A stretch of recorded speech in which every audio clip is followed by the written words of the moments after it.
नमस्कार, स्वागत है आप सभी का कार्यक्रम हेलो किसान में। मैं हूं नीता सिंह। सोमवार से शुक्रवार शाम 6 बजे खेती किसानी और पशुपालन से जुड़े अलग अलग विषयों पर हम चर्चा करते हैं। आप भी हमारे कार्यक्रम का हिस्सा बन सकते हैं, सवाल पूछ सकते हैं। आपके सवालों का जवाब देने के लिए हमारे साथ खास मेहमान मौजूद रहते हैं। और आइए सबसे पहले आपको बताते हैं कि आज के हमारे विषय कौन से हैं। आज का हमारा विषय है अगेती फूल गोभी की खेती और दूसरा हमारा विषय है फसलों पर टिड्डी का प्रभाव एवं रोकथाम। तो इन दोनों विषयों पर हम चर्चा करेंगे। आप हमें कॉल कर सकते हैं। आइए सबसे पहले आपका परिचय करा दें हमारे मेहमानों से। हमारे साथ जो मेहमान मौजूद हैं उनका हम परिचय आपसे कराएंगे, लेकिन उससे पहले आपको बता दें हमारे टोल फ्री नंबर जिस पर कि आप हमें कॉल कर सकते हैं। हमारे टोल फ्री नंबर है 1800-113060 और 1800-113061। इन दोनों नंबर पर आप हमें कॉल कर सकते हैं और आपके सवालों का जवाब देंगे हमारे खास मेहमान जो स्टूडियो में मौजूद हैं। हमारे साथ स्टूडियो में मौजूद हैं डॉक्टर श्रवण सिंह, जो कि वरिष्ठ वैज्ञानिक हैं, भारतीय कृषि अनुसंधान संस्थान पूसा, नई दिल्ली से। और दूसरे हमारे मेहमान हैं डॉक्टर शंकर राम सियाग, जो कि हमारे साथ जुड़े हैं, कृषि अधिकारी पौध संरक्षण एवं कृषि विस्तार, नागौर, राजस्थान से। आप दोनों का ही बहुत बहुत स्वागत है। कीमती समय निकाल के आप हमारे साथ जुड़ रहे हैं। तो आइए चर्चा शुरू करते हैं और बात करते हैं सबसे पहले डॉक्टर श्रवण सिंह से। डॉक्टर श्रवण, आपसे जानना चाहेंगे, अगर हम अगेती गोभी की बात करें तो कि क्यों करना चाहिए किसानों को, किस तरह का फ़ायदा होगा, किस तरह की लोकप्रियता है गोभी की? हाँ, देखिए, गोभी की बात करें तो गोभी में कई अलग अलग समूह हैं, खासकर 4 अलग समूह हम देखते हैं। और उसमें जो ज़्यादा किसानों का जो रुझान है आजकल वो अगेती फूल गोभी की तरफ है। उसका एक मुख्य कारण है अधिक बाज़ार भाव। ये किसान भी जानते हैं अच्छे से कि इसकी पैदावार इस समय थोड़ी कम आती है, क्योंकि ये मुख्यतः तो ये सर्दियों की फसल है, लेकिन इसकी कुछ किस्में विकसित हुई हैं जो गर्मियों में भी अच्छे से आ जाती हैं, बरसाती सीजन में भी अच्छे से आ जाती हैं। तो उन्हीं किस्मों के कारण अब किसानों को धीरे धीरे इसकी लोकप्रियता के बारे में काफ़ी पता चल गया है। और उसका सबसे बड़ा कारण है अधिक पैदावार। साथ ही साथ जो खाने वाले लोग हैं उनको भी पता है कि इसमें कई अच्छे पोषक तत्व होते हैं जो हमारे शरीर के लिए आवश्यक होते हैं। तो ये 2 महत्वपूर्ण कारण हैं। एक कम अवधि की फसल है अगेती फूल गोभी, लगभग 65 से 70 दिन में तैयार हो जाती है। कोई 1-2 किस्म है जो 75 दिन भी जाती है। तो ये लगभग 2.5 महीने की फसल है और इतने समय में अधिक पैदावार करके और अच्छा जो बाज़ार भाव लेकर के किसान बहुत अच्छी आमदनी इस समय कर सकता है इस फसल से। तो इसलिए काफ़ी, खासकर उत्तर भारत में देखें या फिर उत्तर पूर्वी भारत में देखें तो इसकी खेती का प्रचलन काफ़ी बढ़ा है जी। और आइए अब देखते हैं अगेती फूल गोभी पर एक रिपोर्ट।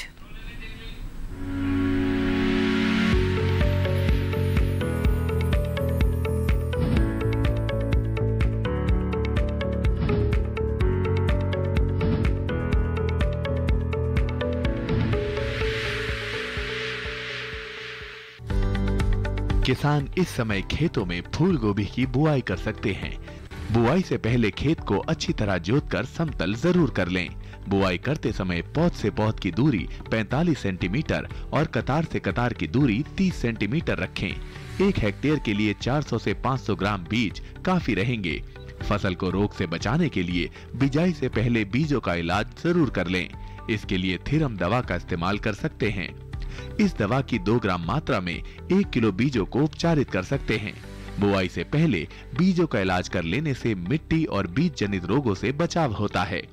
फूल गोभी को अधिक खाद और उर्वरक की जरूरत होती है। जब पौध 4 से 6 हफ्ते की हो जाए तो उनकी रोपाई कर लें। रोपाई के तुरंत बाद और फिर 7 से 10 दिन के अंतराल पर सिंचाई करें। इसके अलावा खरपतवार पर काबू के लिए महीने में 2 बार निराई जरूर करें। ऐसा करने से फसल अच्छी होगी। फसल को सुंडी और हीरक पतंगा से बचाने के लिए स्पाइनोसेट दवा की 2 मिलीलीटर यानी 2 छोटे चम्मच मात्रा को 10 लीटर पानी में मिलाकर छिड़काव करें। इसके अलावा रस चूसने वाले कीटों की रोकथाम के लिए थायामेथेक्साम की 2 ग्राम मात्रा यानी 1 छोटा चम्मच को 10 लीटर पानी में मिलाकर छिड़काव करें। ध्यान रखें कि जहां कीटों का अधिक प्रकोप हो सिर्फ वहीं दवा का छिड़काव विशेषज्ञों की सलाह से करें। इससे लागत में भी कमी आएगी और पर्यावरण और सेहत को भी नुकसान कम होगा।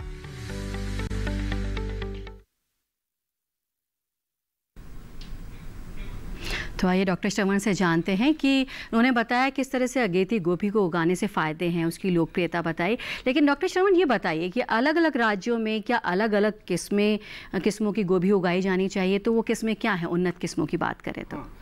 देखिए, यदि फूल गोभी की बात करें, जैसे हम 4 समूह की बात कर रहे थे, आजकल जो समय है वो अगेती फूल गोभी का है जिसकी हम आज बात कर रहे हैं।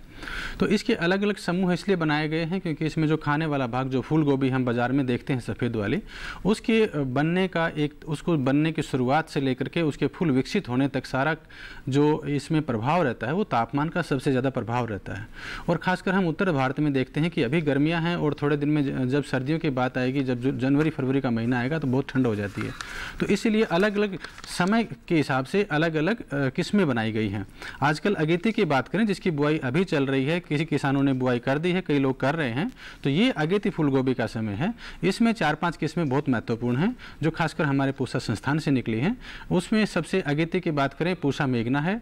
ये बहुत अच्छी किस्म है, बहुत अगेती पकती है। ये सितंबर के अंतिम सप्ताह में ये लगभग कट जाती है, या कभी कभी थोड़ी किसान पछेती भी करते हैं तो अक्टूबर के प्रथम सप्ताह में कट जाती है।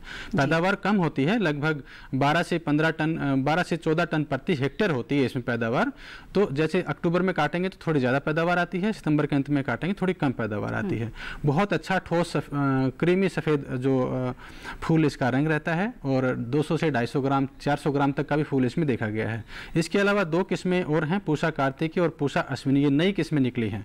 इन किस्मों की खासियत ये है कि ये पहले अश्विनी कटती है अक्टूबर के 15 से 20 अक्टूबर के आसपास। यदि हम एक साथ भी लगा दें तो, क्योंकि इसकी तापमान की रिक्वायरमेंट उसी समय पूरी होती है। और फिर जो पूसा कार्तिकी किस्म है ये अक्टूबर के अंतिम सप्ताह में कटती है। तो ये एक ऐसा चरण बनता है तीनों किस्मों का कि सितंबर के अंत से लेकर के और अक्टूबर के अंत तक किसान इन तीनों को फसलों को एक साथ लगा के भी अलग अलग समय में काट सकता है। तो ये अभी के लिए ये 3 किस्में हैं। एक किस्म शंकर है हमारे पास, पूसा कार्तिक शंकर के नाम से। और इसके अलावा क्योंकि ये किस्में पूरे सभी जगह सप्लाई नहीं हो पाती, तो कई जो लोकल जो जहाँ भी सोर्सेस मिलते हैं किसान को, जो कहते हैं विश्वस्त संस्थान हैं या फिर जो दुकानें हैं, वहाँ से भी लेकर के बीज लगा सकते हैं। क्योंकि अभी खेती का समय है, अभी बीज को आने जाने के भी कई सारे रेस्ट्रिक्शंस हैं, तो किसान कहीं से भी ले करके, लेकिन ये ज़रूर जान लें कि वो इस समय की फसल हो। जी, हमारे साथ डॉक्टर शंकर भी मौजूद हैं। डॉक्टर शंकर, आपसे जानना चाहेंगे, अगर बात करें फसलों पर टिड्डियों के प्रभाव की, तो टिड्डी का प्रकोप इस समय बहुत ज़्यादा देखा जा रहा है। आपसे जानना चाहेंगे इन टिड्डियों के बारे में, ये कौन सी इनकी प्रजाति है, इसके बारे में। मैं सबसे पहले तो आप लोग टिड्डी की प्रजातियों के बारे में ये है कि अपने जो राजस्थान में है वो रेगिस्तानी टिड्डी का सबसे ज्यादा प्रकोप है, जिसको अपन वैज्ञानिक भाषा में सिस्टोस्का गंगेरिया के नाम से जानते हैं। और इस साल राजस्थान में अप्रैल मई से ही अटैक शुरू कर दिया। इसमें राजस्थान गुजरात में देखा जाए तो पश्चिमी राजस्थान के जो 10-12 जिले इनमें बहुत ज्यादा अभी अटैक है। और ये जो रेगिस्तानी टिड्डी है, इसके जो अभी स्वार्म आ रहे हैं वो है गुलाबी कलर के, ज्यादा व्यस्त टिड्डियां ज्यादा आ रही है अपने यहाँ। और जैसे कि अपन देखते हैं जो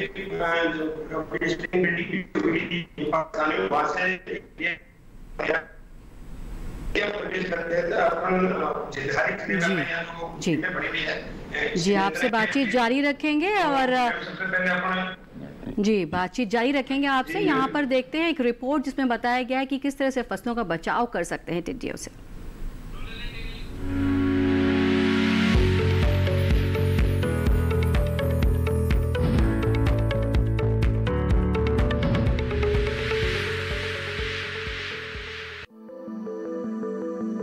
टिड्डी ग्रॉसहॉपर प्रजाति के छोटे छोटे कीड़े होते हैं। ये टिड्डियां झुंड में काफी ऊपर उड़ सकती हैं। झुंड में ये टिड्डियां काफी उग्र भी हो जाती हैं। हाल ही में ऐसी ही टिड्डियों का हमला राजस्थान और गुजरात के कई हिस्सों में हुआ। इसे जलवायु और पर्यावरण में हो रहे बदलावों का असर कहा जा सकता है। ये टिड्डियां खेतों में लगी फसलों को पूरी तरीके से नष्ट कर देती हैं। टिड्डी दल अपने रास्ते में पड़ने वाली हजारों एकड़ फसल को चट कर जाता है।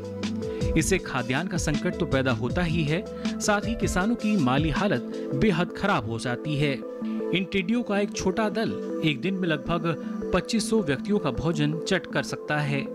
ऐसे में टिड्डियां फसलों को काफी नुकसान पहुंचा सकती हैं, लेकिन किसानों को इससे घबराने की जरूरत नहीं है, बल्कि किसान टिड्डियों से फसलों को बचाने के लिए अपने स्तर पर काम कर सकते हैं। जैसे जिन खेतों में टिड्डियों का प्रकोप दिखे वहां किसान खेतों में ट्रैक्टर चलाएं। ऐसा करने से धूल उड़ेगी और टिड्डियां फसल पर नहीं बैठेंगी। इसके अलावा किसान थाली, ढोल और ढपली आदि खेतों में बजाएं। इनसे निकलने वाली ध्वनि तरंगों से टिड्डियों को खेत से भगाने में मदद मिलेगी। कुल मिलाकर किसान टिड्डियों को फसल पर बैठने ना दें। इसके अलावा किसान अपने नजदीकी कृषि विज्ञान केंद्र जाकर कृषि विशेषज्ञ की सलाह से प्रभावित जगहों पर दवाओं का छिड़काव भी कर सकते हैं। ऐसा कर फसल को टिड्डियों के हमले से बचाया जा सकता है।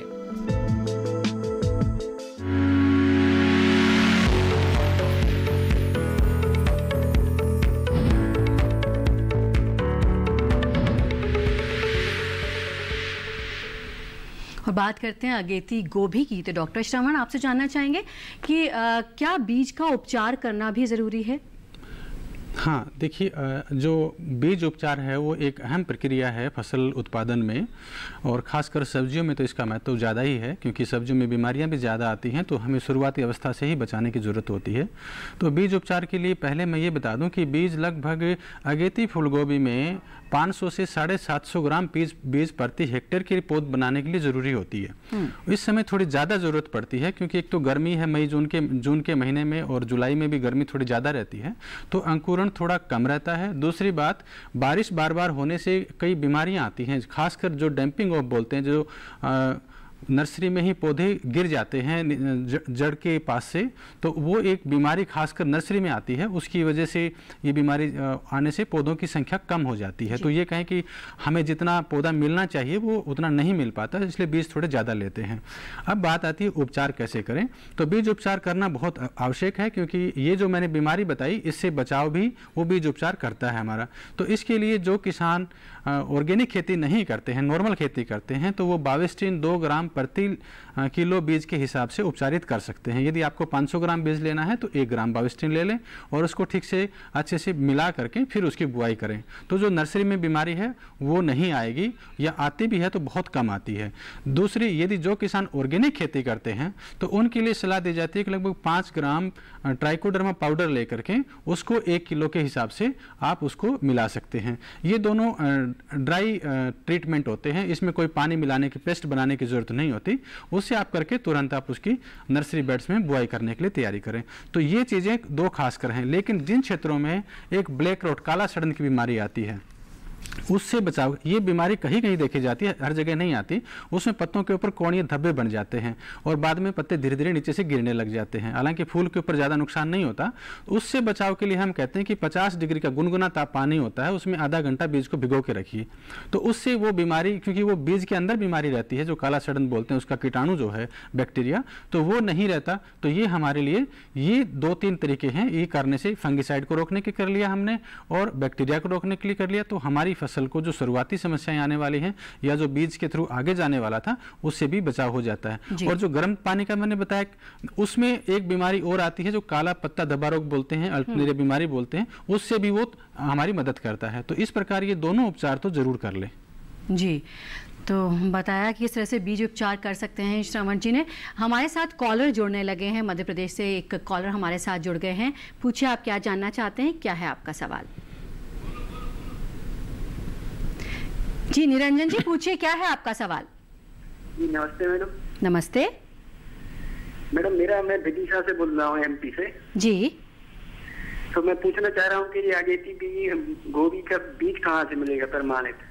हाँ, देखिए, आप निरंजन जी, आपने गोभी की अगेती जो फूल गोभी की किस्में हैं उनके बीज के बारे में बताया, जानकारी आपकी है। तो मैं बताऊं, मैंने अभी 2-3 किस्में बताई हैं, जैसे पूसा मेघना। आजकल पूसा मेघना का समय, जैसे जुलाई आता है तो उसका समय नहीं रहता, तो अभी समय पूसा जो अश्विनी और पूसा कार्तिकी 2 किस्मों का समय अभी है। तो आप यदि आ सकते हैं तो हमारे संस्थान में उपलब्ध है इनका बीज। और यदि ये, क्योंकि आजकल का थोड़ा सा समय ऐसा है जहाँ सावधानी बरतने की ज़रूरत है। तो आप अपने निकटतम जो भी दुकानें हैं, जो बीज विक्रेता हैं, उनसे जानकारी लेकर के, और कोई अच्छा, या तो NSC में भी बिकते हैं इसके बीज, जो हमारा राष्ट्रीय बीज निगम है वो भी बेचता है, वहाँ नहीं उपलब्ध हैं तो आप कोई जो लोकल दुकानें हैं जो अच्छी हैं, जो रेपुटेड दुकानें हैं, जिसको हम कहते हैं कि विश्वस्त दुकानें हैं, उनसे आप ले करके उनसे ये जानकारी ज़रूर ले लें कि अगेती किस्म है, तो फिर आप उसको भी लगा सकते हैं। क्योंकि इस समय यही एक सुझाव दिया जा सकता है, क्योंकि आना जाना और वो सब समस्याएं कई पैदा होती हैं उससे, तो आप ऐसा कर सकते हैं, उसके बीज जरूर ले लें, लेकिन ये जरूर जान लें कि वो अगेती समूह की किस्म है, क्योंकि ऐसा नहीं होने से दिक्कतें ज़्यादा आती हैं। कैसे कि यदि पछेती समूह के बीज आपने अभी लगा दिए तो वो आपके खेत में बढ़वार करते रहेंगे, और जब तक उनका समय नहीं आएगा, जैसे नवंबर या दिसंबर का महीना नहीं आएगा, जनवरी का नहीं आएगा, तब तक वो बढ़वार ही करते रहेंगे। इस बात का जरूर ध्यान रखें। जी, डॉक्टर शंकर भी हमारे साथ मौजूद हैं। डॉक्टर शंकर, आपसे जानना चाहेंगे, आपने बताया किस तरह की प्रजाति का टिड्डी की, किस तरह की प्रजाति का प्रकोप है, लेकिन इससे कैसे बचा जा सकता है, क्योंकि बहुत ज़्यादा डर किसान भाइयों में इसका देखा जा रहा है।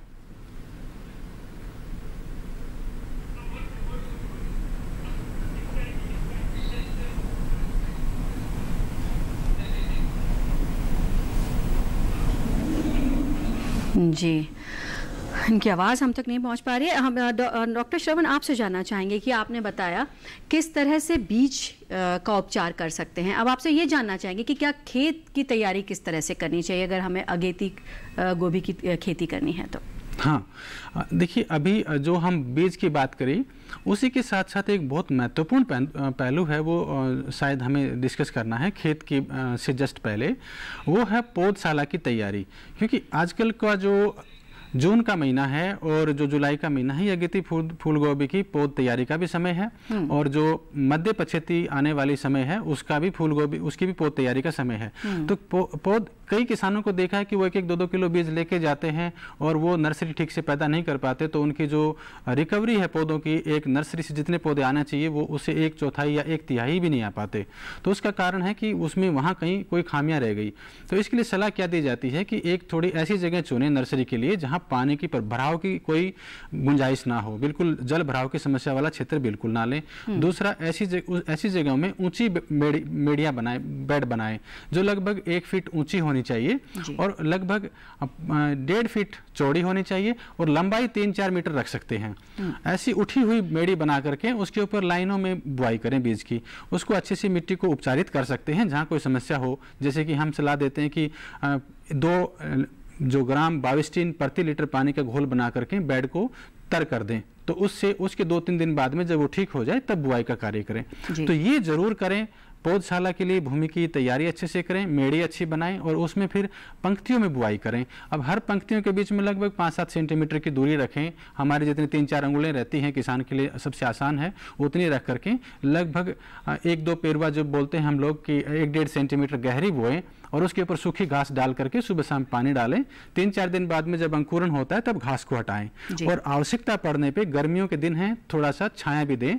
सैडनेट की दे सकते हैं, कोई जो पुआल है उससे कोई ऊपर छप्पर बना सकते हैं, खासकर दिन के समय। ऐसा करने से आपकी जो पौधों की जो रिकवरी है, जो आना चाहिए पौधशाला से, उतने आएंगे, लगभग उतने जरूर आएंगे।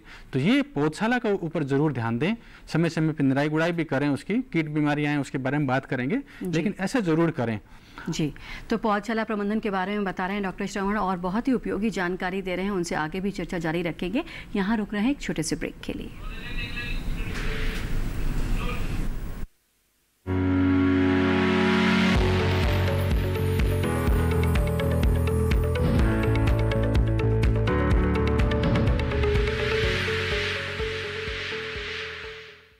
अरे भाई, सुना नहीं क्या?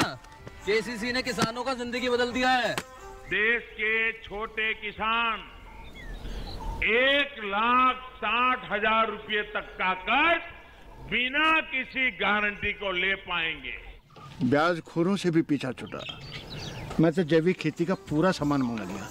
केसीसी का भी कोई दबाव नहीं है। ब्याज चुकाने के लिए पूरा 1 साल मिलता है। समय पर भुगतान करने पर केवल 4% के सालाना ब्याज पे लोन मिल गया मुझे। अपना आधार कार्ड, लेटेस्ट फोटो और जमीन के कागजात लेके अप्लाई करो बस। और नामांकन भरने के लिए जेब भी ढीली नहीं करनी पड़ी।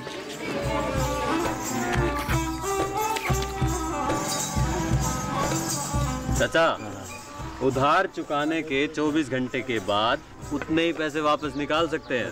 केसीसी ने किसानों की जिंदगी वाकई बदल दी है। तो आप भी किसान क्रेडिट कार्ड अपनाएं और सहजता से ऋण पाएं।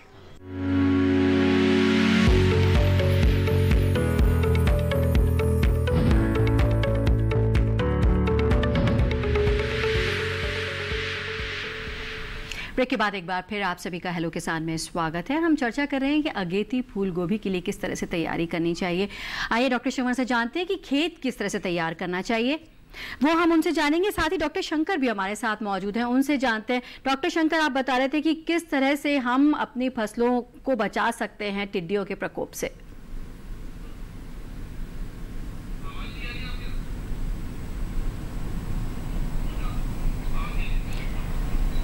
जी, आवाज़ नहीं हम तक पहुंच पा रही डॉक्टर शंकर की। फिर से रुक करते हैं, डॉक्टर श्रवण हमारे साथ मौजूद हैं। डॉक्टर श्रवण, आप बताएं कि किस तरह से खेत की तैयारी करनी चाहिए। आपने बताया पौधशाला प्रबंधन, बीज उपचार, और खेत की तैयारी भी उतनी ही महत्वपूर्ण है।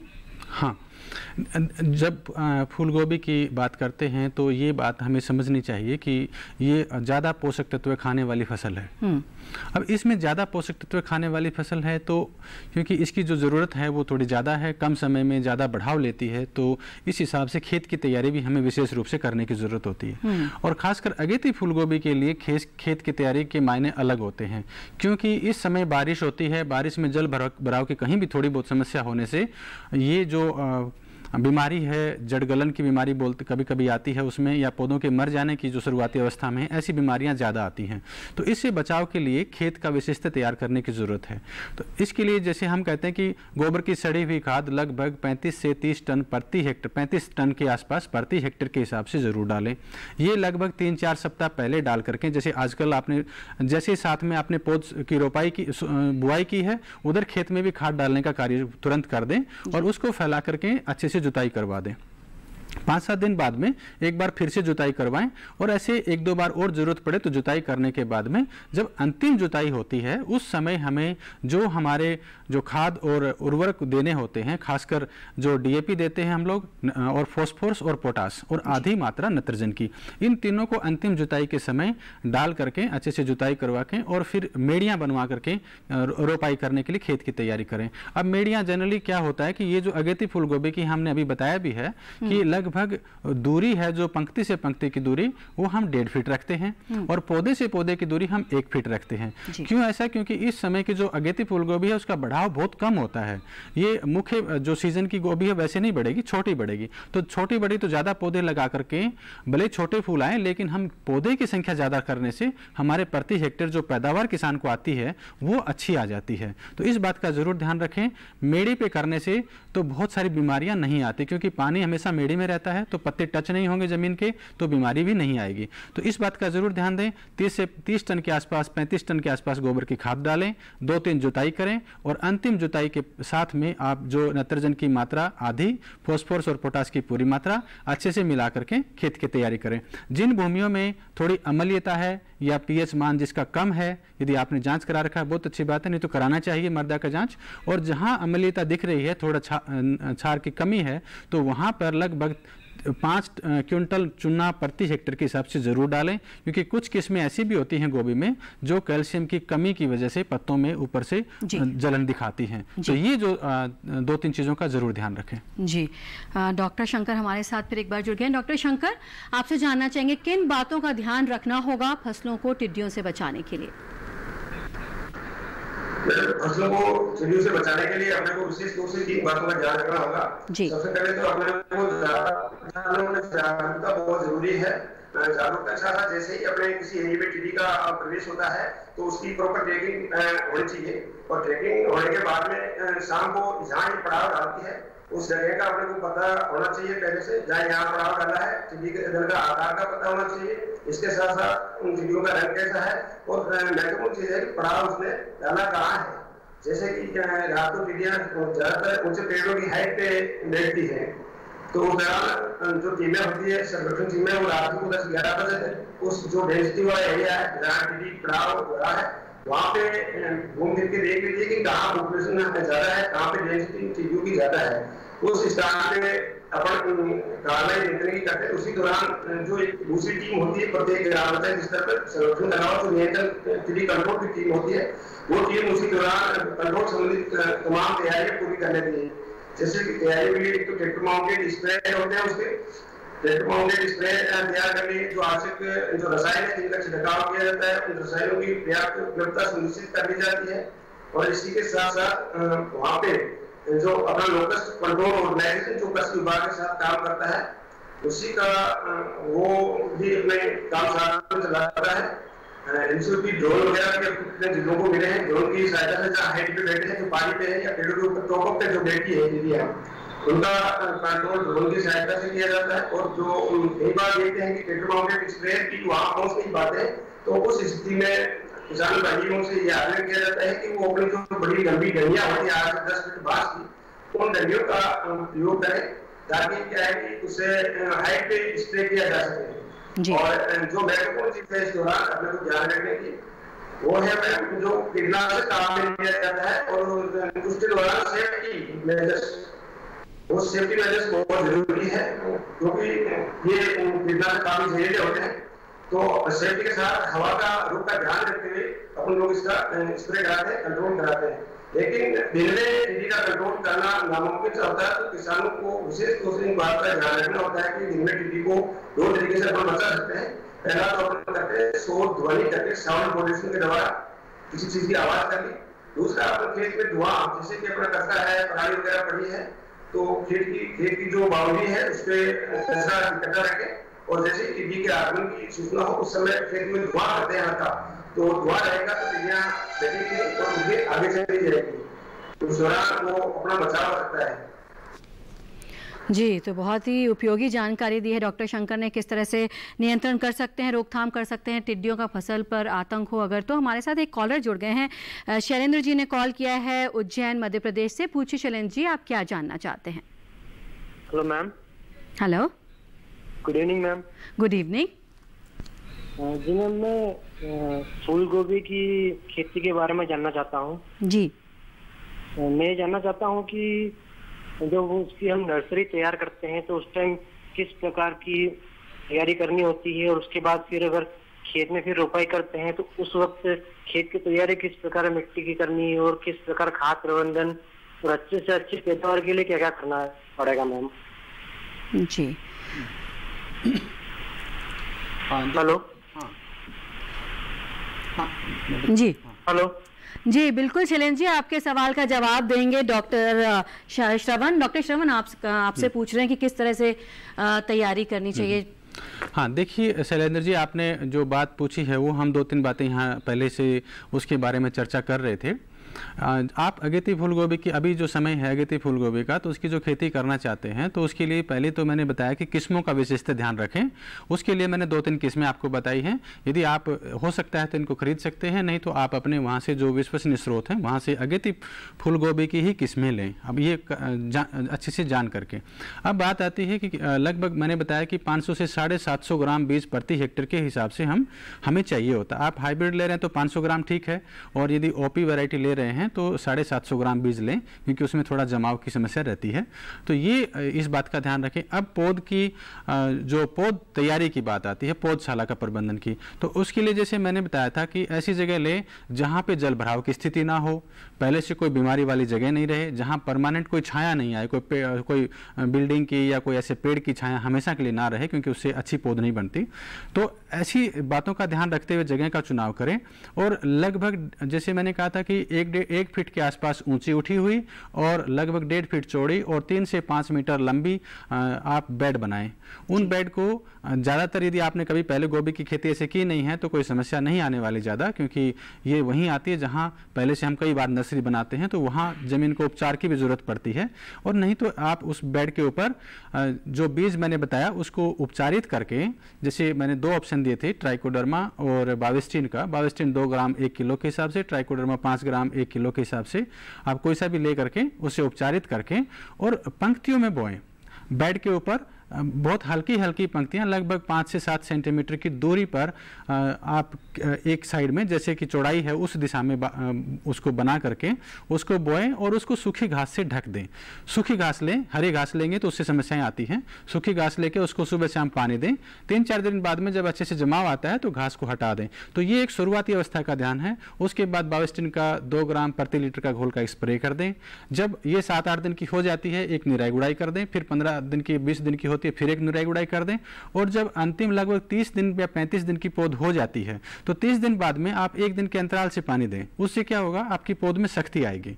और जब 35 दिन की फसल हो जाती, पौध हो जाती है, वो आपके खेत की रोपाई के लिए परफेक्ट होती है। अब खेत की तैयारी जैसे हमने बताया था, गोबर की खाद लगभग 30 से 35 टन प्रति हेक्टेयर डालें। खेत की जांच, मिट्टी की जांच जरूर कराएं।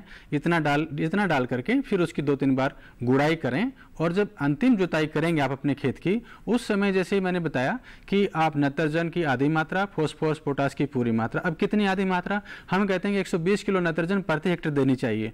थोड़े से आपकी मिट्टी के हिसाब से ऊंचा नीचा हो सकता है ये, तो लगभग 60 किलो नत्रजन के लिए जो जितना यूरिया दें या कुछ डीएपी देंगे तो उससे कम हो जाएगा। तो डीएपी फॉस्फोरस देंगे लगभग 40 से 60 किलो और पोटास देंगे लगभग 40 से 50 किलो। तो इतनी मात्रा हम उसमें डालेंगे। आपकी मिट्टी में, मध्य प्रदेश की मिट्टी ठीक है, उसमें कोई अम्लीयता की प्रभाव तो नहीं है।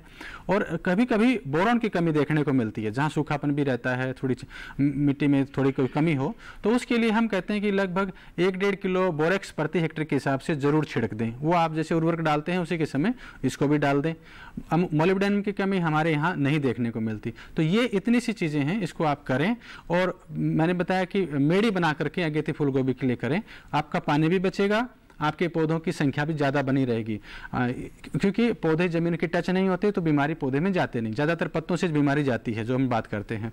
अब पौधों से दूरी हमने बताया कि भाई 1.5 फीट आप इन दिनों में पंक्ति से पंक्ति रखें, 1 फीट आप पौधे से पौधे की दूरी रखें। तो इस बात का ज़रूर ध्यान रखें।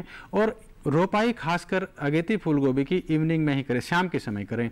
क्योंकि दिन में करने से दिन में गर्मी ज़्यादा रहती है, पौधे मरते ज़्यादा हैं। शाम को करेंगे तो रात भर उनको सेट होने के लिए टाइम मिलेगा। और उसके बाद जो तुरंत रोपाई के तुरंत बाद पानी भी देंगे। एक बात का और विशेषता, जहाँ खरपतवार ज़्यादा हो वहाँ खेत तैयारी के बाद में नमी ठीक हो, उस समय हमें पेंडिमेथलिन का 2.5 लीटर प्रति हेक्टेयर के हिसाब से स्प्रे करवा सकते हैं। तो उससे शुरुआती 15-20 दिन खरपतवार नहीं आते हैं। ये एक तरीका है जो हमें करना चाहिए और इसी की मैं आपको सलाह देता हूँ।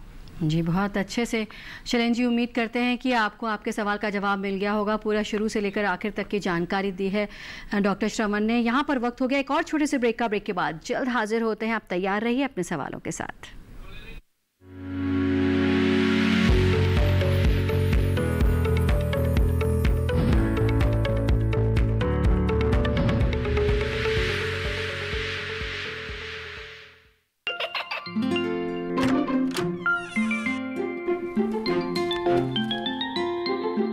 ये क्या हो रहा है? काशवी, इतने कम मार्क्स? काशू बेटा पढ़ा करो, पढ़ोगी नहीं तो आगे कैसे बढ़ोगी? मम्मा मैं भी तो आपसे यही कहना चाहती हूँ, पढ़ा करो। आप पढ़ोगे नहीं तो आगे कैसे बढ़ोगे? मतलब? वो देखो, सिर्फ बैक पर छपा ऑर्गेनिक नहीं, ऑर्गेनिक का निशान पहचानिए। पीजीएस ऑर्गेनिक का ये लोगो उन किसानों की पहचान है जो आज भी परंपरागत विधि से रसायन मुक्त खेती कर आपके लिए शुद्ध फसल उपजा रहे हैं। अब समझे मम्मा, अगर मैं प्योर ऑर्गेनिक फूड नहीं खाऊंगी तो अच्छे मार्क्स कहाँ से लाऊंगी? अच्छा बच्चों, जैविक खेती की इस मुहिम को आगे बढ़ाइए, शुद्ध ऑर्गेनिक अपनाइए।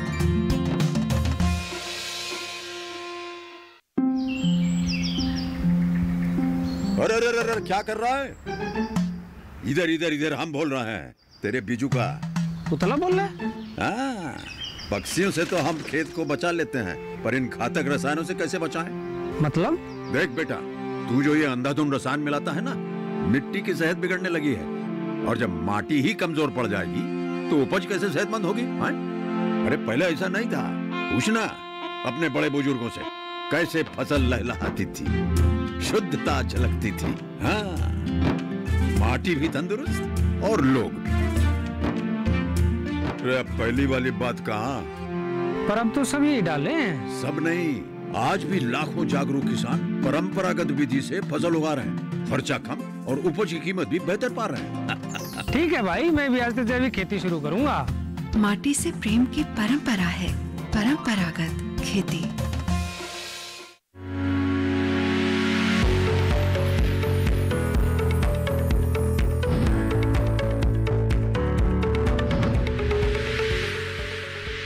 ब्रेक के बाद एक बार फिर आप सभी का स्वागत है हेलो किसान में, और हम चर्चा कर रहे हैं। हमारे साथ दो खास मेहमान मौजूद हैं और टिड्डियों से किस तरह से फसल को बचाया जाए, ये हम चर्चा कर रहे हैं डॉक्टर शंकर से। डॉक्टर शंकर, आपसे सुझाव चाहेंगे, हमारे किसान भाइयों के लिए आप सुझाव देना चाहें किस तरह से बचाव कर सकें अपने खेतों का, बागानों का टिड्डियों से।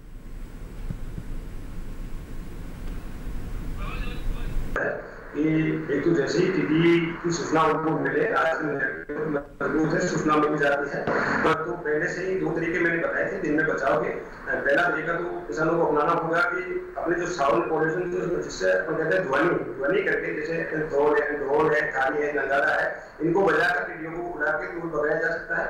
और दूसरा जो मैक्सिमम इसका प्रभाव बचाने का तरीका है वह धुआं करके, अपन धुआं करते हैं खेत में, और धुएं के माध्यम से टिड्डियां आगे निकल जाएगी, और आगे निकलने के बाद वापस लौट के नहीं आएगी, क्योंकि टिड्डी हवा की दिशा में चलती है। दिन में अगर किसान केमिकल के द्वारा अगर नियंत्रण करने की कोशिश करेगा तो टिड्डियां उड़ जाएगी।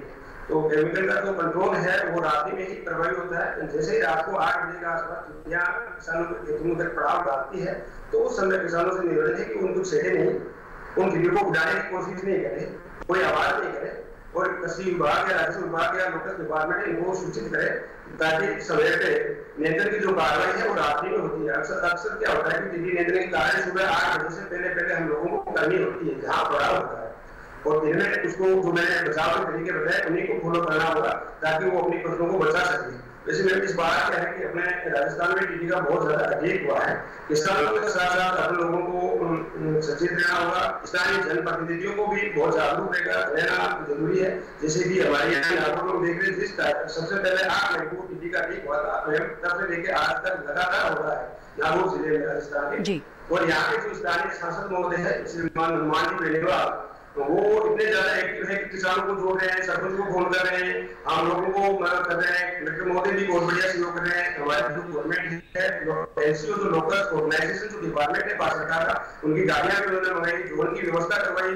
तो ये तमाम तरीके की जो व्यवस्था है लोकल कंट्रोल में। लेकिन मेरा एक निवेदन रहेगा कि एक तरीके का अंतर्राष्ट्रीय शत्रु है, और अंतर्राष्ट्रीय शत्रु को खत्म करने के लिए अपने को बॉर्डर पे एक खास रणनीति बनानी होगी। बॉर्डर पे रणनीति बनाने के लिए, क्योंकि हेलीकॉप्टर है, इसे गवर्नमेंट व्यवस्था करेगी भारत सरकार, लेकिन वहाँ अगर इसका खात्मा प्रभावी तरीके से कर सकते हैं। अगर दुश्मन अपने घर में घुस गया तो उसको खत्म करना नामुमकिन, मुश्किल होता है, नामुमकिन तो नहीं कह सकते, लेकिन सीमा पे अगर दुश्मन है तो सीमा पे उसको खत्म इजीली किया जा सकता है। घर में घुसने के बाद ये टिड्डी दुश्मन है, और घर में घुसने के बाद अपन कंट्रोल करते हैं तो इतना ज्यादा प्रभावी तरीके से हो नहीं पाता। जी, तो डॉक्टर शंकर जानकारी दे रहे हैं किस तरह से बचाव किया जा सकता है फसलों का, बागानों का टिड्डियों से। हमारे साथ एक और कॉलर जुड़ गए हैं बिहार नालंदा से। पूछिए, आपका क्या सवाल है, क्या जानना चाहते हैं आप? जी प्रवीण जी, पूछिए अपना सवाल। हेलो हेलो जी, क्या सवाल है आपका? सवाल था, नर्सरी में तैयार करते हैं तो नर्सरी में पहला कौन सा स्प्रे पड़ेगा? हो रहा है क्या कि मतलब जो डाल रहे हैं कीटनाशक, उससे मतलब जो मेन रूट होता है पौधे का गोभा वही गायब हो जाता है।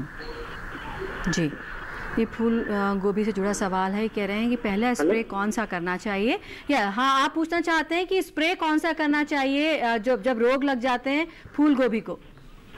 हाँ, कौन सा? हाँ जी, हाँ देखिए प्रवीण जी, आपने नर्सरी के लिए पूछा है, तो नर्सरी की फूल गोभी की नर्सरी में जब हम बीमारियों की बात कर रहे थे, तो बीमारियां खासकर एक बीमारी सबसे ज़्यादा आती है जो फूल गोभी की बात करें या कई सब्जियों की बात करें, उसको हम डैम्पिंग ऑफ कहते हैं। उसके जो पौधा छोटा सा होगा उसी अवस्था में वो ज़मीन के ऊपर से ठीक दिखेगा, लेकिन ज़मीन के जस्ट सतह के पास से गिर जाता है। तो उससे बचाने के लिए यदि आपने बीज उपचार किया है तो बहुत अच्छी बात है। कभी कभी बीज उपचार के बाद भी ये समस्या आती है। ये कहाँ आती है? जहाँ की भूमि में ये बीमारी पहले से रहती है, हम सब्जियों की खेती करते हैं, वहीं हम नर्सरी बनाते हैं, तो ये समस्या वहाँ देखने को मिलती है।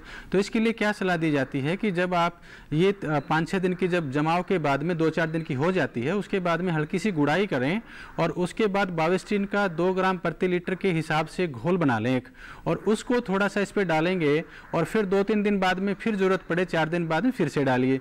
और यदि ज़्यादा गीला रहता हो नर्सरी तो सूखी मिट्टी के अंदर या छनी हुई गोबर की खाद में भी आप 2 ग्राम ये जो दवाई मैंने बताई बाविस्टिन या कैप्टाप कैप्टान कुछ भी ले लीजिए, आपके पास फंगिसाइड दवाई हो या साफ हो, उसको मिला करके उसको छिड़क दीजिए। जो नमी नर्सरी में है ऑलरेडी पहले से, वो इसको सोख लेगी और इससे बचाव होगा। थोड़ा पानी को कम कर दीजिए, पानी ज़्यादा रहने से बीमारी ज़्यादा आती है। ये तो हुई बीमारी की बात। लेकिन कई बार रस चूसने वाले कीड़े आते हैं, ऊपर से काले काले जिसके धब्बे रहते हैं, जिसको हम पेंटेड बग भी कहते हैं हमारी भाषा में, विज्ञान की भाषा में। तो इसके लिए इसकी खासियत क्या है? ये रस चूसता है पत्तों का और ऊपर से बहुत थोड़ा सा बड़ा भी होता है, अच्छे से दिखता है। तो उससे हम लोग दोनों प्रकार की दवाइयाँ काम करती हैं। कॉन्टैक्ट वाली भी डाल सकते हो, जैसे इंडोक्सीकार्ब 1 ml प्रति लीटर के हिसाब से भी डाल सकते हैं, या फिर कोई कॉन्फिडोर या कोई ऐसी दवाई जो आप जो रस चूसने वाले कीड़े के लिए काम में लेते हैं। अपने लोकल दवाई से अलग अलग नाम आते हैं आज के दिन, तो रस चूसने वाले भी डाल सकते हैं, ये भी डाल सकते। लेकिन ये जो कीड़े आते हैं ये लगभग नर्सरी 15-20 दिन की हो जाती है, उसके बाद आते हैं। तो ये 2 चीज़ों का जरूर अपने पास प्रबंध रखें। एक तो फंगिसाइड का जो कवकनाशी है, चाहे बाविस्टिन हो चाहे कोई एक लेके रखिए, और एक रस चूसने वाले कीड़े की या फिर कॉन्टैक्ट वाले, इन दोनों में से कोई एक रखेंगे। ये 2 दवाई रखेंगे आप तो अपनी नर्सरी आप अच्छे से बना सकते हैं। और ज़रूरत पड़े तो स्प्रे 7-8 दिन बाद में फिर से कर दें, तो तब तक आपकी 25-30 दिन की जो 30-35 दिन की नर्सरी हो जाएगी। इस बात का थोड़ा ज़रूर ध्यान रखें। आपकी नर्सरी में शायद गीलापन ज़्यादा है, उसको थोड़ा कम करें, ये सलाह है। तो जी डॉक्टर शंकर भी हमारे साथ मौजूद हैं। डॉक्टर शंकर, आपसे जानना चाहेंगे, जैसा कि आपने बताया कि किस तरह से रोकथाम की जा सकती है, किस तरह से बचाव किया जा सकता है, अब ये बताइए कि सरकार से किस तरह की मदद मिल सकती है टिड्डी से अपने खेतों को बचाने के लिए किसानों को? सरकार से जैसे सरकार तो मदद कर ही रही है, चाहे राज्य सरकार हो चाहे केंद्र सरकार हो अपनी तरफ से। लेकिन मेरा अनुरोध रहेगा कि जैसे सीमा पे अभी चर्चा कर रहे थे कि टिड्डी है जो अंतर्राष्ट्रीय मेजोनासिक कीट है, वो किसानों का सबसे बड़ा दुश्मन है। तो इस दुश्मन का खात्मा अपने बॉर्डर पे अगर करें तो ज्यादा प्रभावी तरीके से हो सकता है। अपने यहाँ एंटर होने के बाद कई बार ज्यादा तेज हवाएं चलती है, या जैसे पश्चिमी राजस्थान में आप देखें कई बार आंधियां चलती है, और ये बड़े बड़े दल आते हैं, तो ये क्या करते हैं, इसके हो जाते हैं बहुत। जैसे अभी नागौर जिले में करीब सब जगह ये टिड्डी फैल चुकी है, तो इसका खात्मा करना बड़ा मुश्किल होता है हम लोगों के लिए। ये क्या है, वापस सोलिटरी फेज में आ जाती है। जब वापस ग्रीन स्टेज में आएगी, इकट्ठी होगी, इसके बड़े दल बढ़ेंगे, समूह में रहेगी, तो ही इसका खात्मा कर सकते हैं जी। तो इससे ज्यादा ये है कि जैसे कि अपने देश में प्रवेश करने से पहले बॉर्डर पे अगर 100-200 किलोमीटर की परिधि में चाहे तो वहाँ मशीनरी ज्यादा लगा के और वहाँ इजीली अपना इसको खात्मा कर सकते हैं।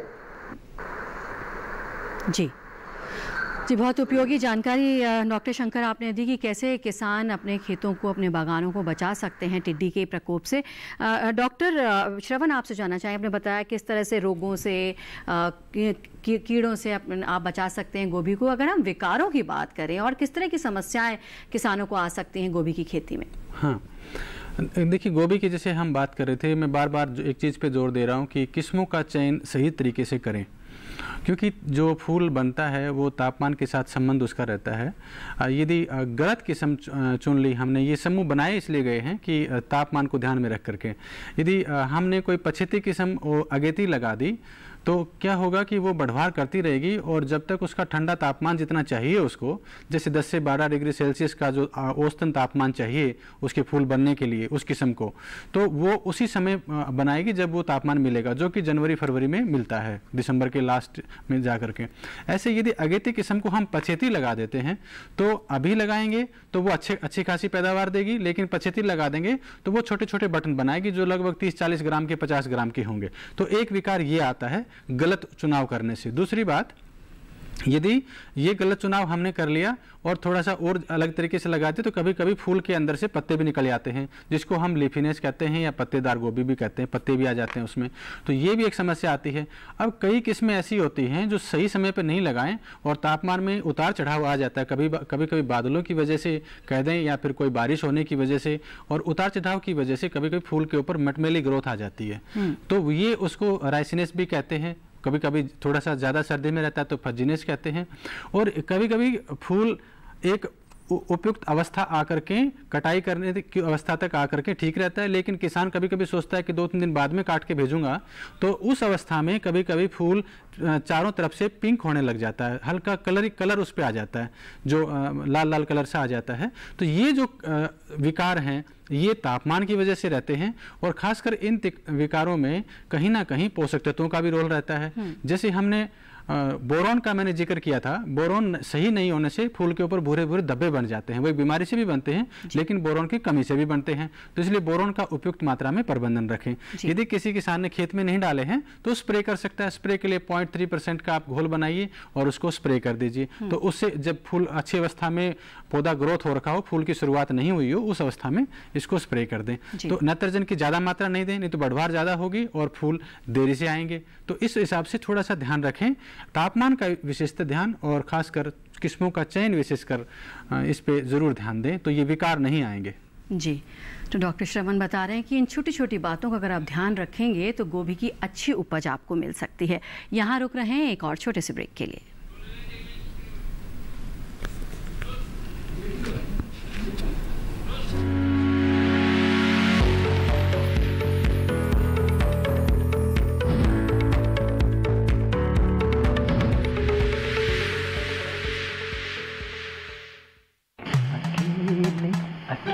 अरे वाह भैया, अकेले अकेले। अरे तू भी ले, पर खाएगा कैसे? मैं ऑर्गेनिक खेती की बात कर रहा रे बेटे। अकेले अकेले खेती कब तक करेगा?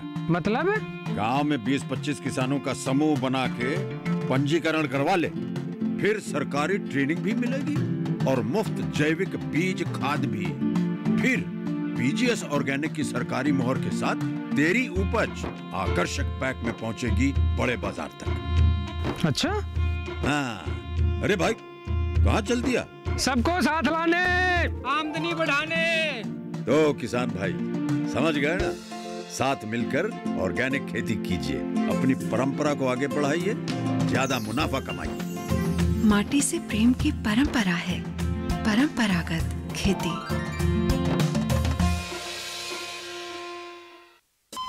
अरे सुन तो। मुझे क्या सुनाना चाहते हो? जो सुनाओ मेरी सौतन को। किसको? अरे वही तुम्हारा मोबाइल फोन जिससे सुबह शाम दिन रात चिपके रहते थे और कहते थे किसान कॉल सेंटर से बातें हो रही हैं। अच्छा ये बात है। हाँ क्यों, क्या हुआ? अब बात नहीं होती क्या? अब तो झट से बात हो जाती है। ऐसा क्या? हाँ, अब तो ज्यादा लाइनें और खास तकनीक के कारण खेती के माहिरों से तुरंत बात हो जाती है। और अगर कभी लाइन व्यस्त हो तो अपनी समस्या फोन पर रिकॉर्ड करा दो, वहाँ से फोन आ जाता है और समस्या की हल का मैसेज भी आ जाता है। ये देखो आ गया। अरे वाह, इसका मतलब इंतजार की घड़ी अब खत्म। हाँ। तभी मैं सोचूं कि आजकल मुझ पर इतना प्यार क्यों आ रहा है। कृषि संबंधी समस्याओं का अपनी भाषा में तुरंत हल पाने के लिए पूरे भारत में किसी भी फोन से हेल्पलाइन नंबर पर संपर्क करें। किसानों का दोस्त किसान कॉल सेंटर।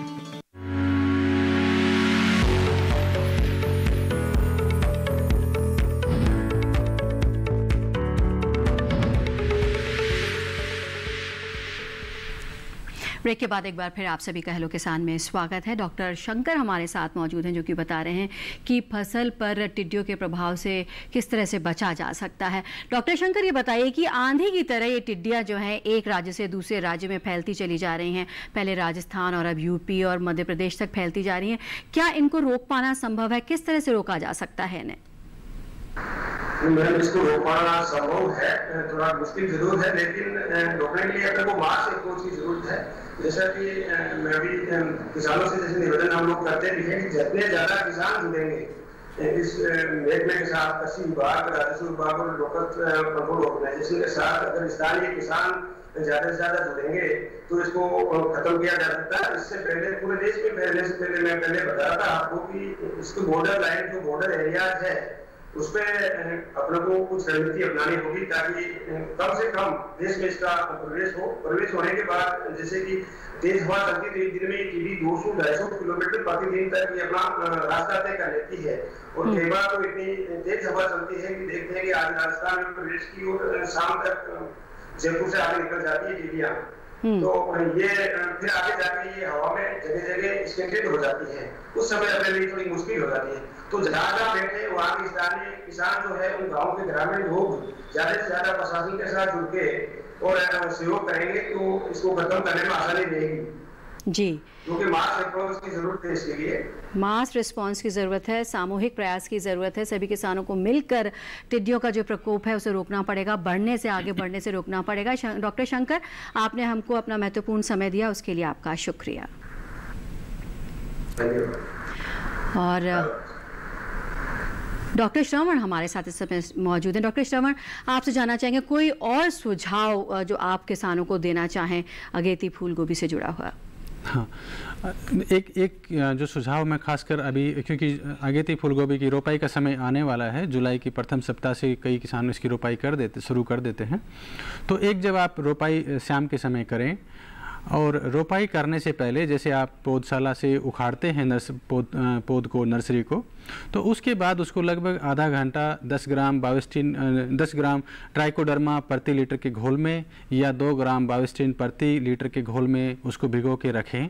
उससे जो जड़ गलन की, जो जड़ सड़न की बीमारी कभी कभी आती है फूलगोभी में, खासकर इस समय जो ज़्यादा आती है अगेती फूलगोभी में, वो नहीं आएगी। दूसरी बात मैंने एक और कही थी कि ये जल जो मगनता है, जो जल भराव की स्थिति है, वो इसके लिए अच्छी नहीं होती फूलगोभी के लिए। तो जो किसान मेड़ियों पे करते हैं उनके लिए तो अच्छी बात है, लेकिन जो किसान किसी वजह से समतल भूमि में भी खेती करते हैं तो इस बात का ज़रूर ध्यान रखें कि बारिश का पानी आपके खेत में बिल्कुल नहीं खड़ा होना चाहिए, नहीं तो बहुत सारे पौधे उससे मर जाएंगे। चाहे बारिश का क्या, आपकी सिंचाई का पानी भी खेत में ज़्यादा देर खड़ा नहीं रहना चाहिए, इस बात का ज़रूर ध्यान रखें। और एक ये कि इसमें खरपतवारों का नियंत्रण शुरुआत से ही अच्छा रखें, क्योंकि ये देखा गया है कि शुरुआती 1-1.5 महीने तक यदि आपने खरपतवार ठीक से नियंत्रण कर लिया तो आपकी पैदावार पे कोई प्रभाव नहीं पड़ेगा।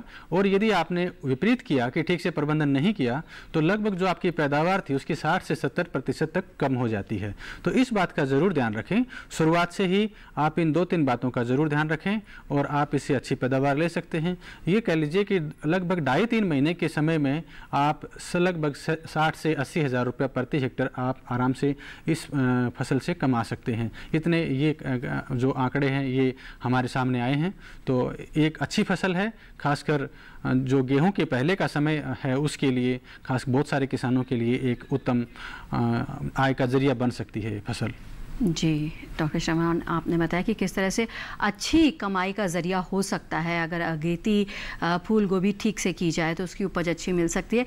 अगर गोभी अच्छी हो गई, देखभाल की गई, लेकिन क्या उसकी कटाई के समय भी किन्हीं बातों का ध्यान रखना चाहिए, कुछ बातों का? हाँ, जैसे मैंने बताया कि कटाई में कई किसान थोड़ा सा बाजार भाव को देख करके या अपनी अक्षमता को देख करके भी वो बाजार आज नहीं ले जा सकते, 2-3 दिन बाद में लेके जाएंगे, तो उससे फूल में विकार आने लग जाते हैं। तो इनसे बचने के लिए ये सही बात है कि जैसे मैंने हर किस्म का एक आकार होता है, जैसे मैंने मेघना का 300-400 ग्राम बताया और अलग अलग किस्मों के अलग अलग आकार होते हैं, लेकिन इस बात का जरूर ध्यान रखें कि जब वो ठोस अवस्था में हो उसी अवस्था में उसको काट लीजिए, नीचे डंठल के साथ काटिए, साथ में 2-3 लीफ वो पत्तियां उसके साथ रहें, उसको हम जैकेट लीफ बोलते हैं एक अंग्रेजी की भाषा में। तो वो 3-4 पत्तियां उसके साथ रहती हैं, 5-6 पत्तियां, तो वो उसको बाजार में ले जाने में उसको किसी चीज़ से टच नहीं होने देती, उसको ख़राब नहीं होने देती, और आगे जब विपणन के लिए वो तैयार होता है तब वो काट दी जाती हैं। तो इस चीज़ का ज़रूर ध्यान रखें, ठोस अवस्था रहते ही काटें और साथ में पत्तों के साथ काटें। और यदि आप जैसे कल काटना है तो आज या एक दिन पहले ठीक से पानी लगाएं ताकि उसमें भार भी ठीक से आए। तो इस चीज़ का ज़रूर ध्यान रखें और इन बातों का विशेषतः ध्यान रखें। कोई प्रकार के केमिकल की या किसी की ज़रूरत नहीं उसको ज़्यादा सफ़ेद दिखाने की या ऐसी बात, क्योंकि आजकल की गोभी थोड़ी हल्की जो क्रीम सफ़ेद बोलते हैं वो आती है, वो सभी लोग जानते भी हैं। तो उसको ज़्यादा सफ़ेद, उसका अपना एक जो स्वाद होता है, अपनी उसकी एक खुशबू होती है, उसी को रहने दें। जी डॉक्टर शमन, आपने बहुत ही उपयोगी जानकारी हमारे किसान भाइयों को दी है। आपने समय निकाला, स्टूडियो में आए, उसके लिए आपका शुक्रिया। तो उम्मीद करते हैं कि ये जानकारी आपके काम आएगी और अगेती फूल गोभी आप अच्छे से कर पाएंगे, साथ ही टिड्डियों के प्रकोप से भी अपनी फसलों को बचा पाएंगे। और आइए अब आपको बताते हैं कि कल कौन से विषय हैं जिन पर कि हम चर्चा करेंगे। कल के हमारे विषय हैं मूली की खेती, जिस पर हम चर्चा करेंगे, ये कल का विषय है, और नए बागों का रोपण एवं देखभाल, इस पर भी हम कल चर्चा करेंगे। और आइए अब बताते हैं आपका अपना ईमेल आईडी, जिस पर आप हमको संपर्क कर सकते हैं। हमारा ईमेल आईडी है hellokisan2015@gmail.com। आप इस पर अपना सवाल लिख भेज सकते हैं, समस्या लिख सकते हैं। साथ ही फेसबुक के ज़रिए भी आप हमसे जुड़ सकते हैं। फेसबुक पर हमसे जुड़ने के लिए आपको हिंदी में टाइप करना होगा हेलो किसान, और हमारा फेसबुक पेज खुल जाएगा, जिस पर आप अपनी समस्या या सवाल लिखकर भेज सकते हैं। और साथ ही किसान कॉल सेंटर नंबर भी हम आपको बता देते हैं। हमारा नंबर है 1800113060। सोमवार से शनिवार सुबह 6 बजे से रात 10 बजे तक आप हमसे संपर्क कर सकते हैं, अपना सवाल लिखवा सकते हैं, अपनी समस्या लिखवा सकते हैं। उम्मीद करते हैं आपको हमारा आज का कार्यक्रम पसंद आया होगा, और इसी के साथ इस पेशकश बस इतना ही। दीजिए इजाज़त, नमस्कार।